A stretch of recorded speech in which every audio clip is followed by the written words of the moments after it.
Hello everyone, এডুগ্লুমসের learning প্ল্যাটফর্মে সকলকে স্বাগত জানাই আবারও। তোমাদের মনে অনেকের ক্ষেত্রে নানা রকম প্রশ্ন এই মুহূর্তে তৈরি হয়েছে এনটিএ ইউজিসি নেটকে নিয়ে। যেহেতু একটা পরীক্ষা মাত্র 24 ঘন্টার ব্যবধানে তোমরা পরীক্ষা দিয়ে এলে এবং 24 ঘন্টা পার হতে না হতেই সেই পরীক্ষাটাকে ক্যান্সেল ঘোষণা করে দেওয়া হলো, সেক্ষেত্রে মানসিক যে চাপ পড়ে সেই চাপের কথা কিন্তু আমরা বুঝি। এবং আমি যেভাবে বলছিলাম তোমাদেরকে আগের দিন, যে আমি নিজে প্রত্যেকবার হলে যাই পরীক্ষার হলে সিচুয়েশন কেমন সেটা বুঝবার জন্য, প্রত্যেকবার আমি কিন্তু ছাত্রছাত্রীদের পাশে থাকবার জন্য এতদূর পর্যন্ত নিজের চেষ্টাটা দিই। যে কারণে আমি বুঝতে পারি যে সমস্ত ছাত্রছাত্রীরা আশা করছিল যে এবারের পরীক্ষা দিয়ে তারা জেআরএফ পেয়ে যাবে বা নেট পেয়ে যাবে, এমন অনেকেই রয়েছে।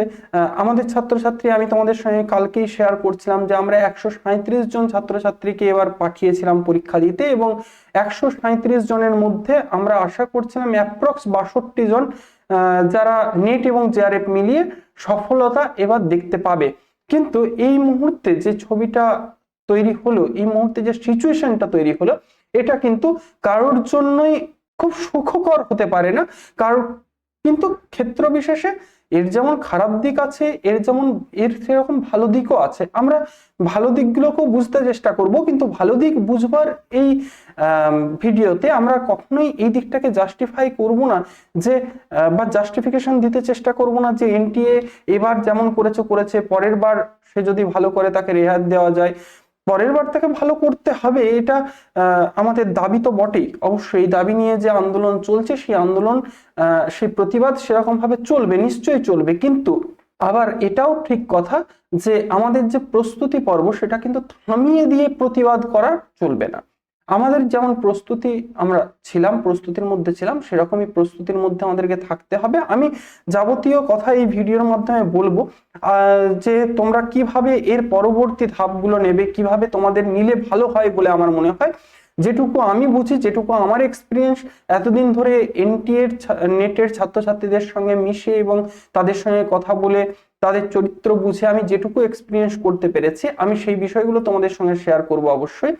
আরো কতগুলো প্রশ্ন আছে, যেটা হচ্ছে যে এই পরীক্ষাটা হলে আবার কবে হবে, সেটাও তোমাদের মধ্যে একটা প্রশ্ন আছে, আমি তারও উত্তর দেব। আর একটা প্রশ্ন হচ্ছে যে এবার পরীক্ষা কি সিবিটি মোডে হবে, এবার পরীক্ষা কি অনলাইন মোডে হবে যেমনটা আগে হতো। এই সমস্ত প্রশ্নের আমি উত্তর দেব। তোমরা খুব শর্ট টাইমের ভিডিও এটা হতে চলেছে, তোমরা শেষ পর্যন্ত দেখলে তোমাদের মনে থাকা সমস্ত প্রশ্নগুলোর উত্তর পাবে। এবং আমার বিশ্বাস আমি তোমাদেরকে এই জায়গাগুলো দেখাতে পারবো যে এর যেমন একটা খারাপ দিক আছে, এর ভালো দিকও কিছু আছে। সেগুলোকে আমরা কিভাবে অ্যাভিল করতে পারবো, সেগুলোকে আমরা কিভাবে সেগুলোর সুবিধা নিতে পারবো, আমি সমস্ত বিষয়গুলো তোমাদের সঙ্গে শেয়ার করব। বেশ, আমাদের নেট পরীক্ষা 24 ঘন্টার মধ্যে বাতিল হয়ে গেছে, এবং এই 24 ঘন্টার মধ্যে বাতিল হয়ে যাবার আগে আমরা যখন প্রস্তুতি নিচ্ছিলাম, আমরা যখন পড়াশোনা করছিলাম, পরীক্ষার 2-1 দিন আগে যখন আমাদের ফাইনাল রিভিশন চলছিল, তখন তোমাদের নিশ্চয়ই এই মনে হওয়া তৈরি হয়েছিল যে এই জায়গাটা যদি আরেকটু সময় পেতাম, আরেকটু ভালো করে পড়তে পারতাম। ঠিক আছে, এবার হলো না, আমি পরের বার এই জায়গাগুলোকে কভার করে যাব। তাদের জন্য বলি যে এটা তোমাদের জন্য কিন্তু একটা সুযোগ হাতে এলো, যাতে করে তোমরা যেটা পরের বার করতে পারতে বলে তোমরা মনে করছো, সেগুলোকে কিন্তু এইবারই করে ফেলতে পারবে। এটা একটা সুবিধার জায়গা। আরেকটা বিষয় হচ্ছে, দেখো যে তোমাদের অনেকের ক্ষেত্রে এমন হয়েছে ওএমআর সিটে প্রথম পরীক্ষা দিতে গিয়ে তোমরা হয়তো রোল নাম্বার লিখতে গিয়ে ভুল করেছিলে, বা বিশেষত অনেকেই পরীক্ষা দিতে যেতে পারোনি, নানা কারণে হতে পারে। সেটা একটা বিশেষ কারণ তো আছে, বিহারে সেদিনকে অন্য একটা পরীক্ষা ক্লাস করেছিল, স্টেটের পরীক্ষা ক্লাস করেছিল। তাহলে সেক্ষেত্রে যারা বিহারে পরীক্ষা দিতে গেছিলে এবং তোমরা যদি ফর্ম ফিল আপ করে থাকো এনটিএর নেটের জন্য, তাহলে কিন্তু তোমরা আবার সেই পরীক্ষাটা দিতে পারবে। এখন প্রশ্ন হচ্ছে যে এই পরীক্ষাটা হবে আবার কবে।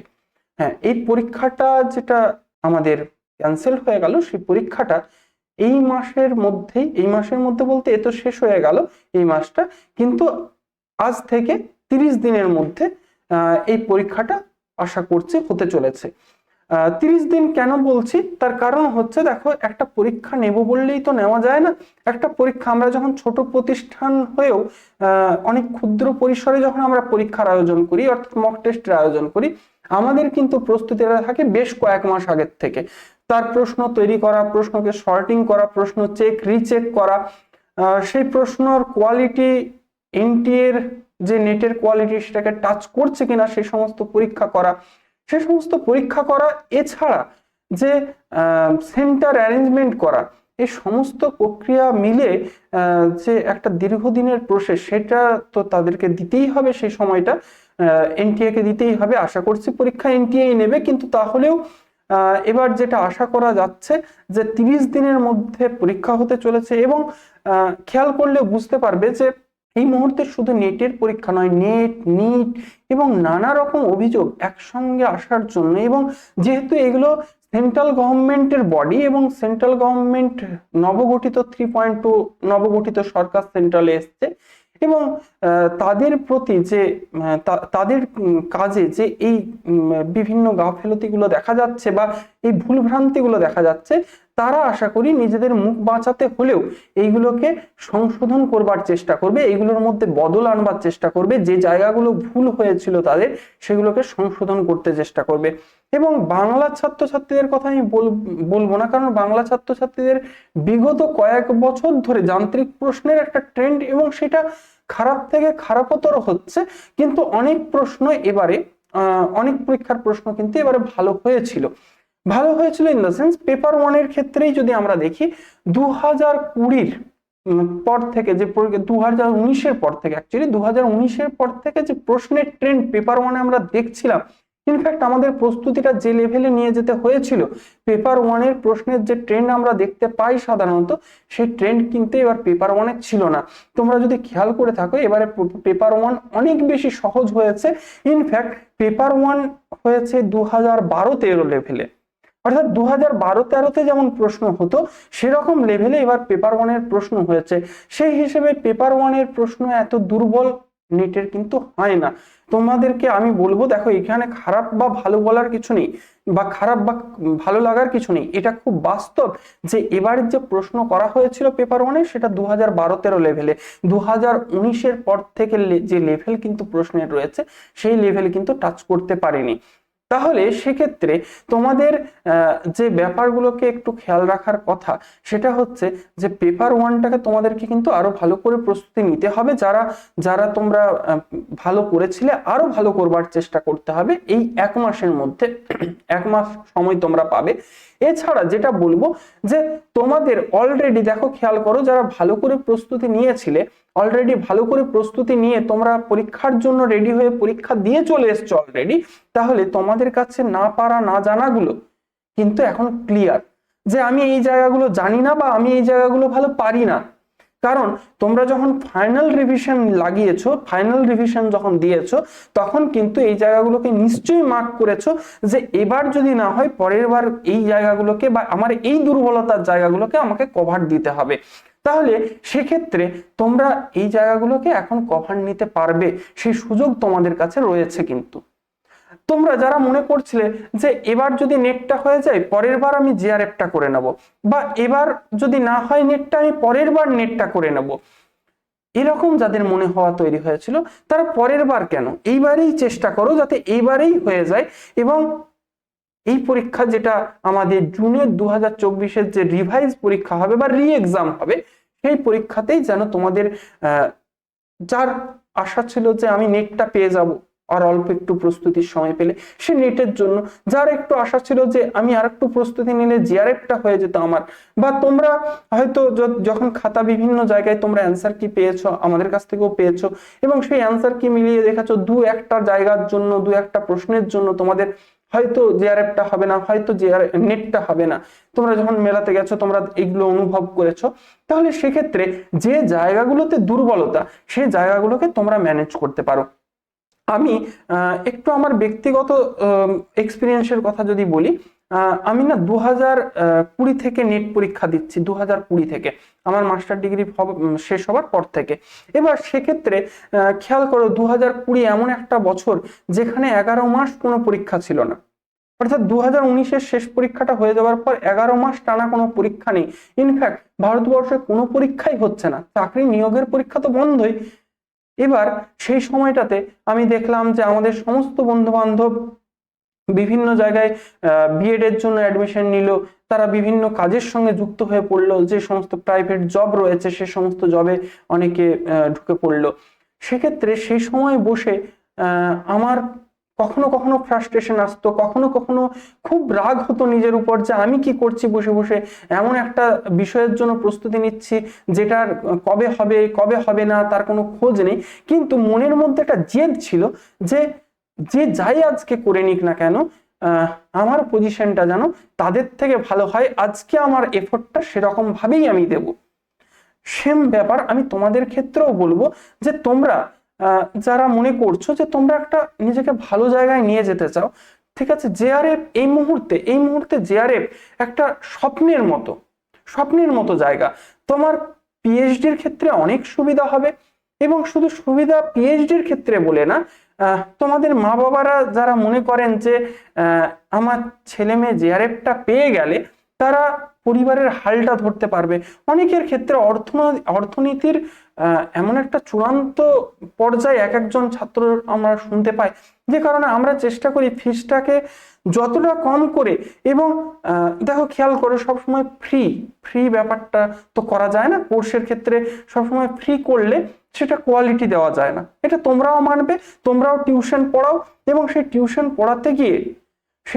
পড়াতে গিয়ে তোমরা বুঝেছো যে ফ্রির কোনো মূল্য কিন্তু সমাজ দেয় না, ফ্রি আমরা করতে পারি না। এবং তোমরা এটাও ভালো করে বুঝবে যে আমরা এত বড় একটা সিস্টেম চালাই, তোমাদের জন্য 24 ঘন্টায় আমরা অ্যান্সার কি, শুধু অ্যান্সার কি তৈরি করা নয়, সেটাকে টাইপ করে তার অ্যান্সার কি ঠিক করে সে সমস্ত প্রশ্নগুলোকে ঠিক করিয়ে তাকে টাইপ করিয়ে তোমাদের প্রিন্টেবল একটা মেটেরিয়াল তৈরি করে তোমাদের হাতে পৌঁছে দিতে পারছি। তাহলে আমাদেরকে কত বড় সিস্টেম তৈরি করে রাখতে হয়েছে, এবং এই যে সিস্টেম তোমাদের যাতে ভালো করতে পারি, এবং তোমাদেরকে ভালোভাবে তোমরা যে পরিষেবাটা নিতে চাইছো, এটা পড়ানোর সঙ্গে সঙ্গে একটা পরিষেবা, তোমরা যে পরিষেবাটা নিতে চাইছো সেই পরিষেবাটা যেন তোমাদের হাত পর্যন্ত ভালো করে পৌঁছে দিতে পারি, সেই জন্য তার একটা ফিজ অবশ্যই আমাদেরকে নির্ধারণ করতে হয়, এবং সেটা আমরা চেষ্টা করি যতটা কম রেখে যতটা বেনিফিটেড করা যায় ছাত্রছাত্রীদেরকে। তো সেরকম আমরা নিজেরা অনুভব করি যে এমন এমন ব্যাকগ্রাউন্ড থেকে ছাত্রছাত্রীরা আসে, তাদের মা বাবা অনেক স্বপ্ন নিয়ে আমাদের কাছে পাঠায় যে জিআরএফটা যদি তার ছেলে মেয়ের হয়ে যায় তাহলে পরিবারের হালটা ধরতে পারবে, পরিবার একটু খুশির মুখ দেখবে। জেআরএফটা এখন অনেক জনের কাছে স্বপ্নের মতো, কারণ এই মুহূর্তে চাকরি নেই বা অন্যান্য কোনো পরীক্ষা হচ্ছে না, এই জায়গায় কম্পিটিশনটা অপেক্ষাকৃত অনেক বেড়ে গেছে। ফলত যারা জেআরএফ মেটেরিয়াল, আমি এই কথাটা বলি, স্টুডেন্টদেরকে মেটেরিয়াল বলা ঠিক নয় যদিও, তবু আমি বলি যে এর মধ্যে জেআরএফ এর মেটেরিয়াল রয়েছে। এই জেআরএফ মেটেরিয়াল তারা এত ডিস্ট্রাক্ট হয় না, এত ফ্রাস্ট্রেটেড হয়ে যায় না। হ্যাঁ, তাদের মনে কি রাগ হয় না? নিশ্চয়ই রাগ হয়, তাদের মনে রাগ হয়, ক্ষোভ হয়, ফ্রাস্ট্রেশন হয়, সবটাই হয়, কিন্তু তার সঙ্গে একটা ব্যালেন্স তৈরি করতে তারা পারে। তোমাদেরকে বলবো যে তোমরাও একটা ব্যালেন্স তৈরি করো নিজেদের মধ্যে, যাতে করে এই যে বিভ্রান্তিটা তৈরি হলো, সেই বিভ্রান্তিটা একদিন দুদিনের মধ্যে সয়ে গিয়ে আবারও নিজের পড়াশোনায় ফিরে যাও, এবং চেষ্টা করো যাতে তোমরা এই পরীক্ষাতে, যদি মনে করছিলে যে অল্পের জন্য জেআরএফটা হবে না এবারের পরীক্ষাতেই লাগিয়ে দেওয়ার চেষ্টা করো।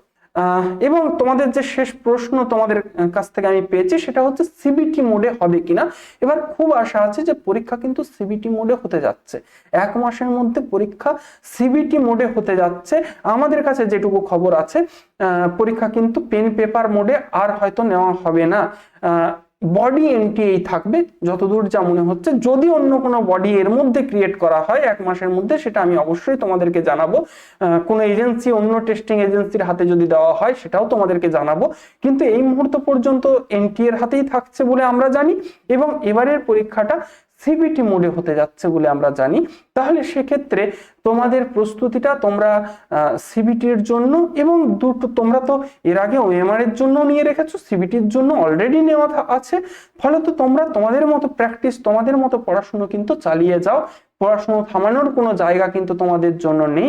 এবং পড়াশুনো থামিয়ে ফেসবুকে প্রচুর লেখালেখি করো, অবশ্যই লেখালেখি করো, কিন্তু নিজের সমস্ত সময়টা ফেসবুকের পোস্ট পড়া ইত্যাদিতে না দিয়ে একটুখানি চেষ্টা করো, ইনস্টাগ্রাম রিল না দেখে একটুখানি চেষ্টা করো যে ফোকাসটা পড়াশোনার দিকে বাড়িয়ে আরেকটা মাস একটু ভালো করে প্রস্তুতি নিয়ে যেন এবারেই ক্র্যাক হয়ে যায় তোমাদের ইউজিসি নেটের স্বপ্ন, এই চেষ্টা তোমরা করো।